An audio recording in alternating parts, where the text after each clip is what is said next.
Hello મિત્રો, તો મારું નામ છે મંથન અને સ્વાગત છે ફરી પાછું તમારા આપણા મિની બ્લોગ. આજે મમ્મી ભેગું જવાનું છે હળદર દળાવવા મસાલા માર્કેટમાં, એટલે પેલા આપણે નીકળી ગયા ફાકી ખાવા. અને તમને તો ખબર છે ભાઈ, ફાકી ખાતા વગર આપણે હાલે નહીં. તો આ બે મોરલા હમું જોતા હતા કે આ નંગ આવ્યો ફાકી ખાવા. અને ભાઈ હું તો ડબલો પકડવા મેં તો ફાકી છો ને ભાઈ, ગજબ બેજતી.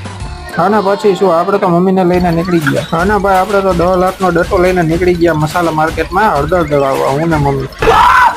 અને એલા જો ભાઈ તમે લાલ ટમેટા જેવા મરચા જો પણ અહીંયા પીળી પીળી હળદર ને લાલ ટમેટા જેવા મરચા, ઓહો. અને આને તો જો જરાક જેને રાજા હોય એમ બેઠો. અને હળદર તો લઈ લીધી, પણ મામે ભાણે તું વાતું ખૂટે ને હામું તો જો મોઢામાં છડી કાઢી. ગજબ બેજતી. અને ભાઈ આપણે પાછા નીકળી ગયા ઘર બાજુ. હા ભાઈ આપણે ભોગી ગયો ઘરે ફાઇનલી. અને ભાઈ હું તો હાવ થાકી ગયો, તમે જો તો કરી ગરમીમાં રેપ થઈ ગયો સીડી સડીનો, ઓહો. તો આ તો આજનો મિની વ્લોગ ભાઈ. વિડીયો સારો લાગ્યો તો લાઈક શેર સબસ્ક્રાઈબ કરવાનું ભૂલતા નહીં. મળીએ છીએ પાછા, બાય બાય.